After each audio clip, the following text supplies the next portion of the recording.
In seventh grade, I joined a Boy Scout troop at Broadway Baptist Church in Louisville, where my great grandfather had been the preacher.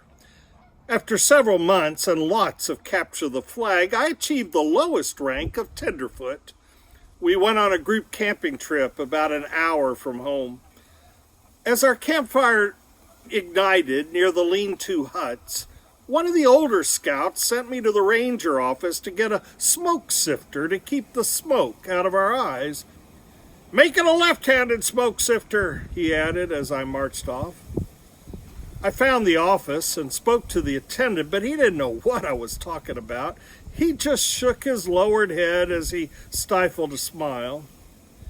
On the trek back, I realized I'd been had, and my pride was none too happy about it. I declined the snipe hut invitation. About 2 a.m., I awakened to a very upset stomach. I made it away from the huts just in time to hurl the orange Kool-Aid, burger, and beans on the ground.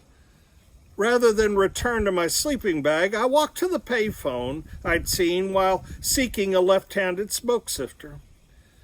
I called my dad, told him I was sick, and spent some time convincing him to come get me. I walked up to my lean-to, grabbed my sleeping bag, and walked down to the station to await my lift home. Around 8, my father came to my bedroom and said, "I just got a phone call, and I have one question. Did you tell anybody at the campout you were leaving?" I had never considered their panic while discovering my disappearance. I just didn't want to bother anyone in the middle of the night, other than my dad, of course. As Jack Crabb and Little Big Man would put it, that was the end of my scouting period.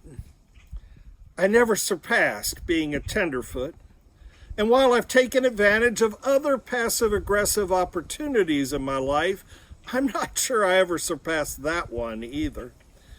I'm grateful that out of the hundreds of youth I've taken on church trips, camps, and conferences, no one came close to doing to me what I did to my leaders that morning.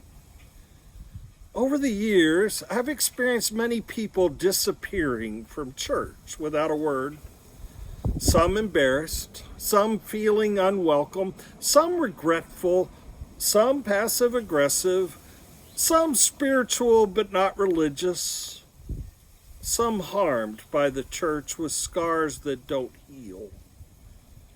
People tell them the door's open, come worship with us anytime. They don't. Our 1-year-long crisis has presented opportunities.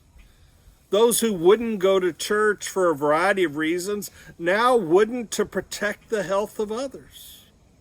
Walled-off whispers of community preachers for those who show are now available online for those who watch.